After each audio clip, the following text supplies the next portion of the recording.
여러분 안녕하십니까? 여수 MBC 뉴스데스크입니다. 대통령 파면에 따른 조기 대선이 2달도 남지 않은 상황에서 개헌론이 다시 고개를 들고 있습니다. 지역 국회의원들은 내란 세력을 청산하는 것이 우선이고 계엄 옹호 세력과 개헌을 논의하는 것 자체가 바람직하지 않다며 반대 입장을 밝혔습니다. 문영철 기자입니다. 윤석열 전 대통령이 파면된 지 이틀 만인 지난 일요일, 우원식 국회의장은 개헌을 공식 제안했습니다. 국민 주권을 위해 권력 구조를 개편하는 것이 필요하다고 주장한 우 의장은 개헌은 정당들이 합의하는 만큼 하면 된다며 국민투표법 개정을 서두르자고 밝혔습니다. 국민 통합으로 가기 위해 협치와 협력을 실효적으로 제도화하는 것입니다. 민주당 소속의 지역 국회의원들은 한 목소리로 반대하고 있습니다. 대통령 한 명만 파면된 상황에서 나머지 내란 세력을 청산하는 게 가장 시급하고 중요한 사안이라는 겁니다. 윤석열은 여전히 관저에서 지금 내란 선동을 하고 있습니다. 계속해서. 지금은 내란 종식과 정권 교체에 온 힘을 모아야 된다. 김영록 전남지사 역시 개헌 이슈로 불법 계엄에 대한 책임이 묻히는 것은 내란 동조 세력들이 가장 좋아할 일이라며 대선과 개헌을 동시에 추진하는 것에 반대 입장을 분명히 했습니다. 대선이 50여일밖에 남지 않아 제대로 된 개헌안을 마련하는 게 사실상 불가능한 데다 계엄을 옹호했던 국민의힘과 협상 테이블에 함께 앉는다는 것 자체가 바람직하지 않다는 의견도 나옵니다. 당장 지금 거기에 대해서 국힘당이 지금 찬성하며 달려들고 있지 않습니까? 내란 세력들에게 일종의 면접을 주는 것이고. 반면 민주당 내 반명계 대권 주자들은 우원식 국회의장의 제안에 환영의 입장을 밝혀 대선 개헌 동시 추진에 대한 논의가 어떻게 진행될지 주목됩니다. MBC 뉴스 문형철입니다. 이정현 전 새누리당 대표가 국민의힘 대선 후보 경선 출마를 선언했습니다. 이 전 대표는 오늘 출마 선언문에서 개헌 대통령이 되겠다며 스스로 임기를 3년으로 단축하고 국민 헌법 형태로 개헌을 관철하겠다고 밝혔습니다. 또 최초의 보수당 호남 출신 선출 당대표였듯이 이번에 호남 출신 대통령이 되면 오랫동안 개발되지 못한 무한한 잠재력을 폭발시키겠다고 강조했습니다. 이 전 대표는 곡성 출신으로 해당 지역구에서 재선을 포함해 3선 국회의원을 지냈고 박근혜 정부 시절 보수정당 최초의 호남 출신 당대표를 맡았습니다. 여수 국가산단 내 화력발전소 철거 현장에서 큰 불이 나 작업자들이 대피했습니다. 다행히 불이 인근 석유화학업체나 발전소 등으로 번지지는 않았습니다. 유민호 기자입니다. 화력발전소 건물에서 시뻘건 불길이 타오릅니다. 새까만 연기가 하늘로 치솟습니다. 출동한 소방대원이 진화 장비로 물줄기를 쏘아댑니다. 오늘 오전 9시 30분 여수 국가산단 한국동서발전 호남화력 철거 현장에서 불이 났습니다. 이 불로 인명피해는 없었고 작업자 등 16명이 대피했습니다. 검은 연기가 하늘 높이 퍼져나가자 화재 발생 신고가 소방당국에 다수 접수됐습니다. 밖에서 봤는데 검은 연기가 올라오고 하얀 노란 불꽃 있잖아요. 그런 것을 일단 육안상으로 확인했습니다. 해당 발전소는 지난 2020년 노후화로 가동을 멈춘 뒤 지난해부터 철거 작업에 들어갔습니다. 불은 황산화물을 제거하는 탈황 설비 철거 현장에서 최초 발생한 것으로 추정됩니다. 3층 안전 통로에서 철거 해체 작업 중에 필터인 합성수지에서 화재가 발생했습니다. 화재 현장 주변은 석유화학 시설, 수소연료전지 발전소 등이 들어서 있지만 다행히 불길이 번지진 않았습니다. 소방당국은 소방대응 1단계를 발령하고 인력 185명, 장비 67대를 투입해 1시간 30분 만에 불을 껐습니다. 소방당국과 업체 측은 정확한 화재 원인과 재산 피해 규모를 조사하고 있습니다. MBC 뉴스 유민호입니다. 여수시가 추진하는 사도낭도 생태탐방 관광자원 개발 사업이 행정안전부의 지방재정중앙투자심사를 최종 통과했습니다. 여수시는 이에 따라 총 사업비 360억 원을 들여 길이 892m, 폭 3m로 사도와 낭도를 연결하는 인도교 건설 공사를 조만간 착공해 2028년 준공이 가능하다고 밝혔습니다. 여수시는 앞으로 신속한 행정 절차를 통해 사업을 차질 없이 추진하고 특히 문화재 보존에 초점을 맞춰 지속 가능한 섬 해양 관광 도시의 기반을 다지겠다고 강조했습니다.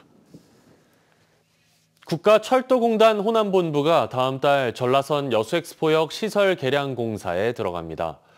이번 공사는 기존 분리됐던 대기 공간과 여수세계박람회 홍보관을 통합하고 편의시설을 다시 배치해 개방감 확보와 동선을 최적화하는 작업이 진행됩니다.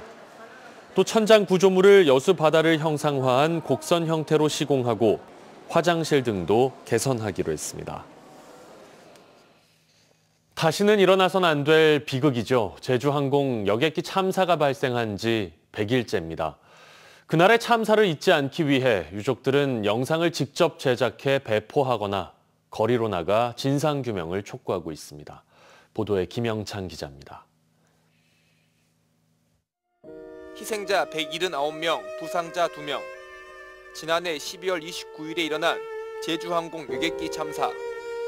유족들은 큰 충격과 슬픔에 빠졌고 국민들은 가슴 깊이 애도하며 추모했습니다.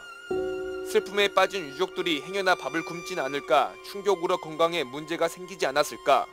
자원봉사자들은 한달음에 무안국제공항으로 달려가 유족들을 돌봤고 소방과 경찰, 각 시도청의 공무원들은 밤낮을 가리지 않고 희생자 수습에 만전을 기했습니다. 30초 분량의 이 영상은 제주항공 참사 유가족들이 직접 제작했습니다. 그날의 참사를 잊지 않고 당시 자원봉사자와 공무원 등이 보여준 헌신에 감사함을 전하기 위해서입니다. 저희들 많이 도와주셨던 분들에 대한 감사, 그리고 저희들이 잊혀지지 않게 하기 위한 약간의 그 추모의 의미, 참사들이 계속 잊혀져 가고 사람들의 관심에서 멀어져 가니까 이런 부분들에 대해서 조금이라도 좀 널리 알리고 싶고. 또 다른 유족들은 거리로 나섰습니다. 이번 참사로 아내와 아들 둘을 잃은 김모 씨는 차량과 트럭의 진상 규명을 촉구하는 스티커를 붙이고 전국 곳곳을 누비고 있습니다. 사고 원인을 조속히 밝혀내고 관련 책임자의 처벌을 묻기 위해서입니다. 제가 할 수 있는 부분, 잊혀지지 않아야 진상 규명하고 책임과 처벌도 정확히 될 것 같아서 많은 사람들이 좀 관심을 가져줬으면 좋겠어요. 유족들이 바라는 건 단 하나입니다. 이들의 희생이 헛되지 않도록 안전한 사회를 만드는 것입니다. MBC 뉴스 김영창입니다. 여수 앞바다에서 멸종 위기종인 향고래 한 마리가 표류하고 있습니다. 연안 가까이엔 어장도 밀집해 있고 공사 현장까지 인접해 위험한데요. 국내에서 살아있는 고래가 연안에서 발견된 건 아주 이례적이어서 관계 당국도 비상입니다. 최황지 기자입니다. 15m 검푸른 빛을 띤 향고래 한 마리가 바다 위에 떠 있습니다. 꼬리를 상하로 움직이며 헤엄쳐 보지만 좀처럼 앞으로 나아가지 못합니다. 이 해역의 간조대 수심은 1.5m 남짓, 고래의 배가 해저에 닿은 것으로 추정됩니다. 이 향고래는 지난 4일 광양항 송도 연안에서 발견됐습니다. 출동한 해경이 향고래를 먼바다로 유도했는데 다시 돌아온 겁니다.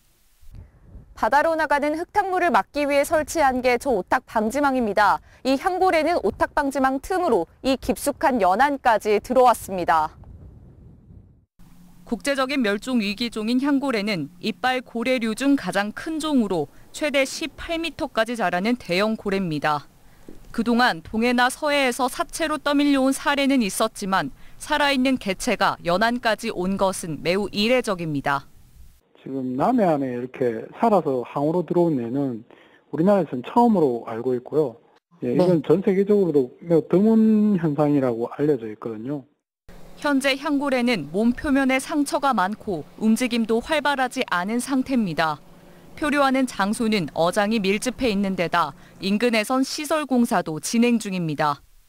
전문가들은 고래가 탈진, 스트레스 등의 증상을 겪고 있을 것으로 우려하고 있습니다.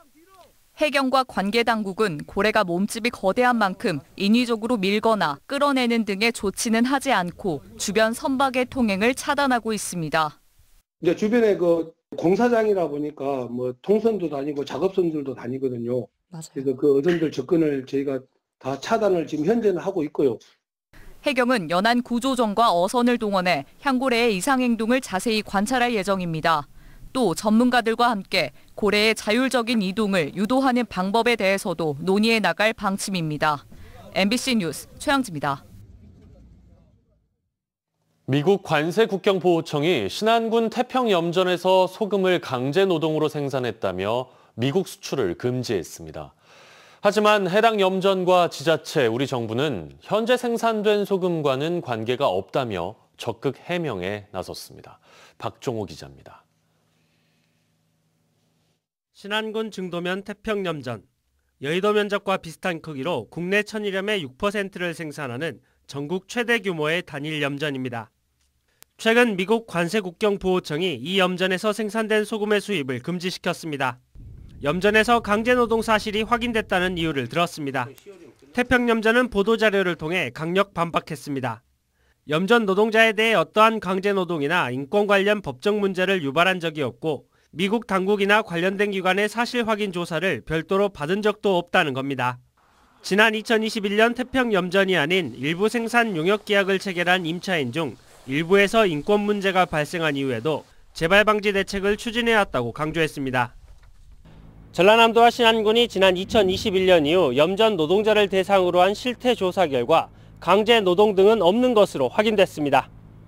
신안을 포함한 전남 지역 염전 노동자 150여 명을 대상으로 임금 체불과 폭언, 근무 여건 등 조사를 지속 진행하고 있다는 겁니다.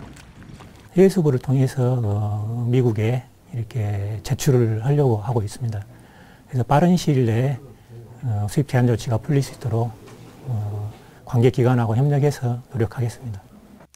해양수산부도 곧바로 해명 자료를 배포했습니다. 현재 미국에 수출되는 태평염전 생산 천일염 제품은 모두 강제노동과 무관하다며 관계부처와 협의를 통해 인도 보류 명령 해제를 위한 조치에 나서겠다고 밝혔습니다. 태평염전에서는 1년에 7, 8톤의 천일염을 미국에 수출하고 있지만 이번 사태로 인해 국내 천일염 이미지는 적지 않은 타격을 입을 것으로 우려되고 있습니다. MBC 뉴스 박종호입니다. 국립순천대학교 직원들이 개교 90주년을 맞아 발전기금 총 1억 424만 원을 기탁했습니다. 이번 기탁은 전 부서 직원들의 자발적인 참여로 이루어졌고 대학의 지속 가능한 발전과 미래 인재 양성을 위해 마련됐습니다. 국립순천대는 개교 90주년을 기념해 90만 원 이상을 기탁하면 대학 70주년 기념관에 있는 우석홀 좌석마다 이름을 새겨주는 캠페인을 진행하고 있습니다. 내일도 오늘처럼 하늘은 맑은 가운데 따뜻하겠습니다. 내일 전남 동부권의 아침 최저기온은 8도에서 11도, 한낮 최고기온은 20에서 23도로 오늘과 비슷하거나 조금 높겠습니다. 바다의 물결은 남해서부 앞바다에서 0.5에서 1m, 먼 바다에서 최고 1m로 잔잔하게 일겠습니다.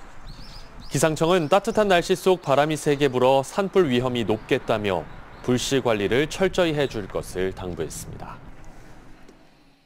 오늘 오전 7시쯤 고흥군 과영면 백일도 인근 해상에서 1톤급 어선이 암초에 좌초했습니다.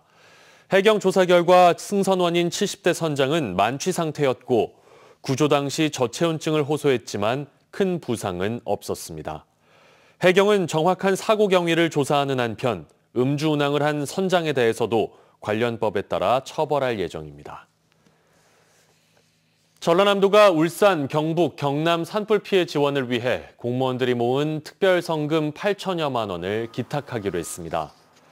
전남도는 도 공직자 3,300여 명이 참여해 8,100만 원을 모금했고 산불 피해 주민과 피해 지역 지원을 위해 사회복지공동모금회에 기탁하기로 했습니다. 전남도는 지난달 산불 피해를 입은 지역에 재해구호기금으로 3억 5천만 원을 기탁하고 전남에서 생산되는 조미김 등 1억 5천만 원 상당의 구호 물품도 지원했습니다. 고흥 유자차가 체코 수출길에 올랐습니다. 이번에 수출된 유자차는 53톤, 한화로 2억 1천만 원 규모로 체코 풀젠에 있는 식품 원료 전문 무역회사에 수출돼 식음료 업체에 납품될 예정입니다. 고흥군은 앞으로 지속적인 마케팅을 통해 고흥 유자의 수출 시장을 확장해 나갈 예정입니다.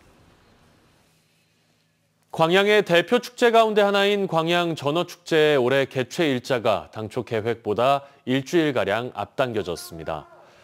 광양시는 올해 제24회 광양 전어축제를 진월면 망독포구 일원에서 9월 19일부터 21일까지 개최할 예정이었지만 해상 전어잡이 시연 행사를 위한 바다의 조류 상태를 감안해 9월 12일부터 14일까지 일주일 앞당기기로 했습니다. 시는 관광객들이 해상에서 전어를 잡는 모습을 볼 수 있는 새로운 기회가 될 것이라며 안전을 위해 불가피한 일정 조정이라고 설명했습니다. 로지스홀그룹 회장이 광양시 고향사랑기부제 첫 고액 기부자로 기록됐습니다. 광양시는 고향사랑기부제 고액 기부 상한이 500만 원에서 2천만 원으로 상향된 이후 처음으로 광양 출신의 로지스홀그룹 서병윤 회장이 고향사랑기부금 1,000만 원을 기부해 첫 고액 기부자로 이름을 올렸다고 밝혔습니다. 시는 서병윤 회장의 고향을 향한 깊은 애정과 나눔 실천에 감사드린다며 소중한 기부금을 광양의 유일한 국보인 중흥산성 쌍사자석 등의 제자리 찾기 사업에 뜻깊게 사용할 방침이라고 덧붙였습니다.